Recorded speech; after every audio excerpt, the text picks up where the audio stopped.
नमस्कार दर्शकों, आप सभी का स्वागत है DHP न्यूज़ चैनल में। मैं हूं आपके साथ रोहित शर्मा और हिमाचल प्रदेश के आज की बड़ी खबरें और मुख्य समाचार आपको बताएंगे।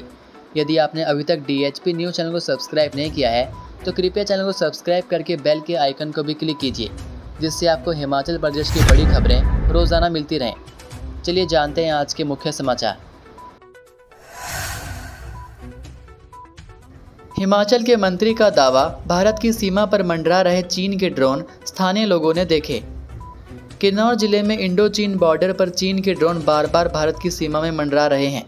केंद्र सरकार की सभी एजेंसियां मौके पर तैनात हैं, उन्हें भी इस बारे में जानकारी है। ऐसे में केंद्र सरकार को इस मामले को गंभीरता से लेना चाहिए। राज्य सचिवालय में मीडिया से बातचीत में जनजातीय एवं राजस्व मंत्री जगत सिंह नेगी ने यह दावा किया। कहा है कि किन्नौर के शिवकी और पूह ब्लॉक के सामने ऋषि डोगरी के ऊपर स्थानीय लोगों ने चीन के इन ड्रोन को देखा है। पहले भी किन्नौर में कई बार चीन के ड्रोन देखे गए हैं। हिमाचल में 240 किलोमीटर लंबी सीमा चीन के साथ लगती है। अकेले किन्नौर जिले की 160 किलोमीटर सीमा बॉर्डर के साथ लगती है। नेगी ने कहा कि यह ड्रोन बीते दिनों देखे गए हैं, इस पर कार्रवाई की आवश्यकता है, लेकिन अभी तक ऐसा नहीं हुआ है। सीमा के साथ सटे इलाकों पर रहने वाले लोग इससे घबराए हुए हैं। नेगी ने कहा कि प्रधानमंत्री नरेंद्र मोदी बार बार कहते हैं कि भारत की सीमा में कोई नहीं घुस सकता है। ऐसी घटना से बॉर्डर पर भी खतरा मंडरा सकता है। फर्जी IPS बन सेवानिवृत्त कर्मचारी से ठगे 36,50,000 रुपए, फोन तक काटने नहीं दिया, शातिरों ने ऐसे फंसाया। साइबर ठगों ने फर्जी IPS अधिकारी बनकर कुल्लू के एक सेवानिवृत्त कर्मचारी से 36,50,000 रुपए ठग लिए। ठगी का पता चलने पर साइबर क्राइम पुलिस थाना मंडी में पीड़ित ने शिकायत दर्ज करवाई। पुलिस ने केस दर्ज कर जांच शुरू कर दी है। पुलिस को दी शिकायत में शिकायतकर्ता ने बताया कि उसे एक अनजान नंबर से फ़ोन आया। उसे बताया गया कि उसका मोबाइल नंबर पोर्नोग्राफी और अवैध गतिविधियों में शामिल है। शिकायतकर्ता के नाम पर मुंबई में 17 FIR दर्ज होने के बारे में बताया गया। इसके बाद साइबर ठगों ने शिकायतकर्ता को एक एयरवेज कंपनी के संस्थापक से संबंधित कागजात भेजे। इसमें शिकायतकर्ता के नाम पर बैंक में संदिग्ध खाता, फर्जी बैंक विवरणी, फर्जी ATM कार्ड आदि होने के बारे में बताया गया। इसके बाद साइबर ठगों ने शिकायतकर्ता को फर्जी सुप्रीम कोर्ट, RBI के नाम पर फर्जी आदेश भी भेजे। शिकायतकर्ता से एक लिखित इकरारनामा लिखकर भेजने को कहा कि जांच पूरा होने तक वह किसी से कोई बात नहीं करेगा। शिकायतकर्ता को शातिरों ने फ़ोन कॉल काटने नहीं दिया, फ़ोन पर लगातार उपलब्ध रहने के लिए कहा। इस केस में सारे फंड सरेंडर करने के लिए कहा। बताया कि यह धनराशि जांच पड़ताल करके 3 दिन बाद लौटा दी जाएगी। शिकायतकर्ता ने ठगों के बताए खातों में कुल 3 ट्रांजैक्शन 18 लाख रुपए, 13,50,000 रुपए व 5 लाख रुपए के जरिए कुल 36,50,000 रुपए भेज दिए। शिकायतकर्ता को 3 दिन बाद धनराशि नहीं मिली तो उसने लगातार साइबर ठगों के नंबरों पर फ़ोन किया, लेकिन शातिरों ने कोई जवाब नहीं दिया। इस पर शिकायतकर्ता को ठगी का एहसास हुआ। वहीं साइबर थाना पुलिस मंडी मध्य जोन के ASP मनमोहन सिंह ने बताया कि केस दर्ज कर लिया गया है, जांच जारी है। जनता से आग्रह है कि अनजान नंबर से फ़ोन ना उठाएं। इस तरह अगर कोई धमकाए तो बिल्कुल ना डरें। धनराशि भेजने से पहले एक बार साइबर हेल्पलाइन नंबर 1930 या साइबर क्राइम पुलिस थाना मंडी के लैंडलाइन नंबर 01905 226 900 या ईमेल ID पर संपर्क करें। शिकायतकर्ता की ओर से जमा करवाई गई राशि बेंगलुरु व असम के ICICI और येस बैंक के खातों में जमा हुई है। इस राशि को फ्रीज करने के लिए पुलिस लगातार जुटी हुई है। RPF और GRP के जवानों के पहरे में गुजरी वंदे भारत, टूटे शीशों को टेप लगाकर किया गया बंद। वंदे भारत ट्रेन पर ऊना में लगातार 2 दिन हुए पथराव के बाद सोमवार को RPF और GRP की कड़ी सुरक्षा के बीच ट्रेन की आवाजाही हुई। इस दौरान ट्रेन में करीब 10 RPF और GRP के जवान तैनात रहे। हालांकि सोमवार को किसी प्रकार की पत्थरबाजी नहीं हुई। जिन खिड़कियों के शीशे टूट गए थे उन्हें टेप लगाकर बंद किया गया। ट्रेन पर पत्थर फेंकने वाले आरोपियों का अभी तक कोई सुराग GRP के हाथ नहीं लगा है। जानकारी के अनुसार चंडीगढ़ से करीब 6 RPF जवान सुरक्षा के लिहाज से सोमवार को वंदे भारत ट्रेन में सवार हुए। हिमाचल प्रदेश के शक्तिपीठों में सोमवार को 43,000 श्रद्धालुओं ने टेका माथा। हिमाचल प्रदेश के शक्तिपीठों में सोमवार को 43,000 से ज़्यादा श्रद्धालुओं ने माथा टेक कर माता का आशीर्वाद लिया। जिला कांगड़ा के शक्तिपीठों में 5वें नवरात्र को भारी भीड़ उमड़ी। शक्तिपीठ ज्वालामुखी, नंदीकेश्वर धाम चामुंडा और बज्रेश्वरी मंदिर कांगड़ा में 23,000 श्रद्धालुओं ने देवियों के दर्शन किए। सोमवार को ज्वालामुखी में 12,000, चामुंडा में 3,000 और बज्रेश्वरी मंदिर कांगड़ा में 8,000 श्रद्धालुओं ने हाजिरी लगाई। तीनों मंदिरों में सुबह से ही श्रद्धालुओं की भीड़ उमड़ना शुरू हो गई थी। उधर श्री नैना देवी जी मंदिर में सोमवार को करीब 20,000 श्रद्धालु दर्शन के लिए पहुंचे। सुबह से ही पंजाब, हिमाचल, हरियाणा, दिल्ली और अन्य प्रदेशों से श्रद्धालु मां के दरबार आते रहे। खेल मंत्री यादवेंद्र गोमा बोले, कोई खेल टैक्स नहीं लगाया, आधारहीन आरोपों की जगह तथ्य दे जयराम। युवा सेवा एवं खेल मंत्री यादवेंद्र गोमा ने कहा कि पूर्व मुख्यमंत्री जयराम ठाकुर निराधार आरोप लगा रहे हैं। प्रदेश सरकार ने किसी भी प्रकार का खेल टैक्स नहीं लगाया है।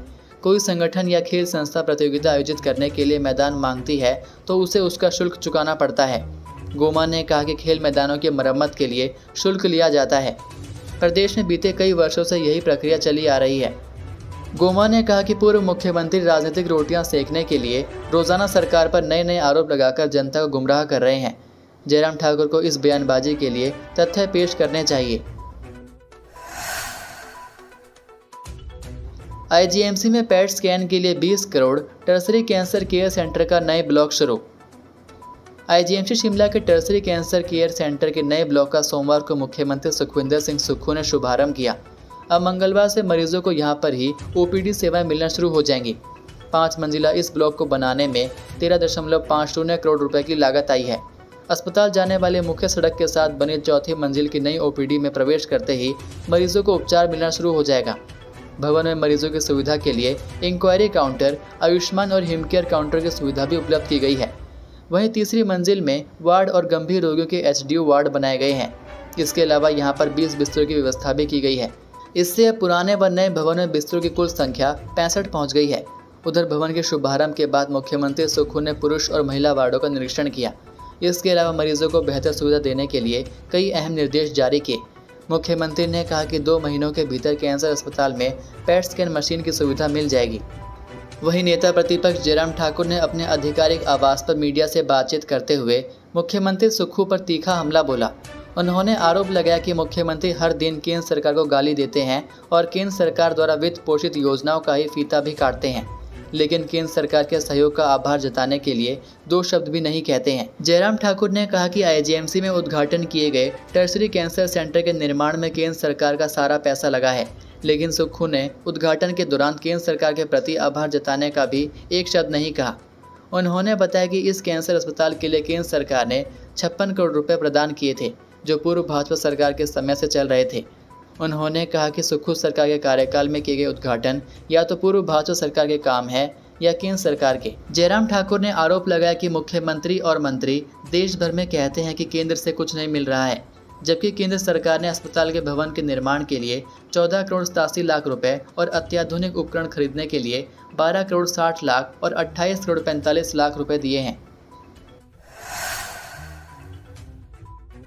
कुल्लू लाहौल की चोटियों पर हल्की बर्फबारी, कुछ भागों में 3 दिन हल्की बारिश के आसार। हिमाचल प्रदेश के जिला कुल्लू व लाहौल की ऊंची चोटियों पर हल्की बर्फबारी हुई। रविवार रात को रोहतांग दर्रा के साथ हनुमान टिब्बा, शिंकुला, कुंजम दर्रा के साथ उदयपुर की ऊंची पहाड़ियों में हल्की बर्फबारी हुई। सर्दियों की दस्तक के साथ ही पहाड़ियां बर्फ से चांदी की तरह चमकने लगी है। पहाड़ों में हुई बर्फबारी से जनजातीय इलाकों के साथ कुल्लू घाटी में भी सुबह शाम का तापमान गिरना शुरू हो गया है। हालांकि सोमवार को कुल्लू से लेकर लाहौल तक मौसम साफ रहा। वहीं प्रदेश के कुछ भागों में पश्चिमी विक्षोभ की सक्रियता से मौसम फिर बिगड़ने के आसार हैं। मौसम विज्ञान केंद्र शिमला के अनुसार राज्य के मध्य व उच्च पर्वतीय कुछ स्थानों पर 8 से 10 अक्टूबर तक बारिश का पूर्वानुमान है। इस दौरान चोटियों पर हल्की बर्फबारी होने की संभावना है। इसके बाद 11 अक्टूबर से पूरे प्रदेश में मौसम साफ रहने के आसार हैं। उधर मैदानी भागों में मौसम साफ रहने से पारा और चढ़ने के आसार हैं। सोमवार को राजधानी शिमला व आसपास के भागों में धूप खिलने के साथ हल्के बादल छाए रहे। पिछले साल से लहसुन बीज के दाम हुए 2 गुना। किसानों ने लहसुन बिजाई की तैयारियां शुरू कर दी हैं। अक्टूबर से नवंबर तक प्रदेश में लहसुन की बिजाई की जाती है। इस बार लहसुन बीज की अधिक मांग से दाम भी 2 गुना हो गए हैं। सब्जी मंडी में कश्मीरी लहसुन का बीज 280 से 300 रुपये प्रति किलो बिक रहा है। पिछले वर्ष इसके बीज के किसानों ने 120 से 160 रुपये तक खरीद की। बढ़ते दाम के चलते 1 क्विंटल बीज लगाने वाला किसान सिर्फ 50 किलो की ही खरीद कर रहा है। कई छोटे किसान तो अभी बीज खरीदने के लिए असमंजस में हैं।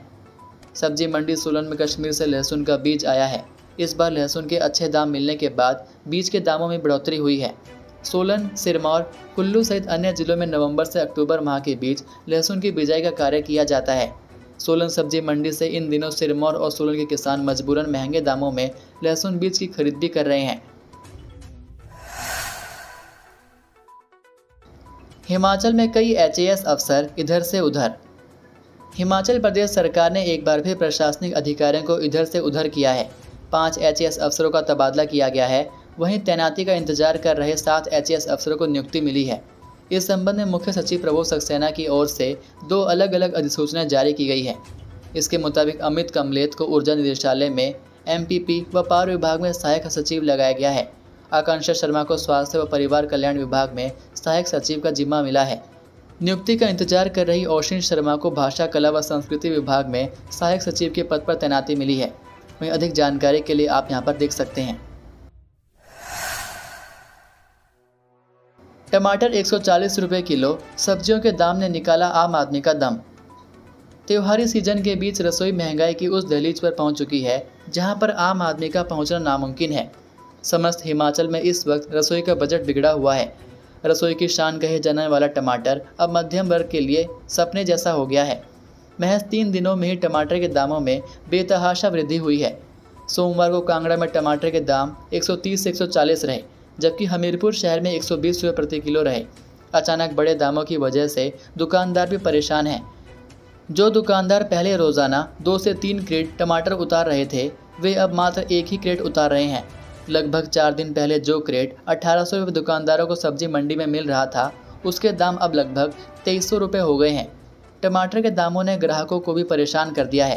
पहले जो ग्राहक 1 किलोग्राम टमाटर खरीद रहा था, अब वह बढ़े हुए दामों में मात्र आधा किलो या 250 ग्राम टमाटर ही खरीद रहा है। कई रसोई घरों में अब टमाटर के तड़के की खुशबू आना भी बंद हो गई है। ये थे आज के मुख्य समाचार। हिमाचल प्रदेश की बड़ी खबरें रोजाना जानने के लिए सब्सक्राइब कीजिए DHP न्यूज़ चैनल को और बेल आइकन पर क्लिक करें, जिससे आपको प्रदेश की बड़ी खबरें हमारे द्वारा मिलती रहें। वीडियो को लाइक और शेयर ज़रूर कीजिए और आप हमारी वीडियो कौन से शहर से देख रहे हैं, नीचे कमेंट करके ज़रूर बताइए। वीडियो में अंत तक बने रहने के लिए आपका बहुत बहुत धन्यवाद। जय हिंद, जय भारत, जय हिमाचल।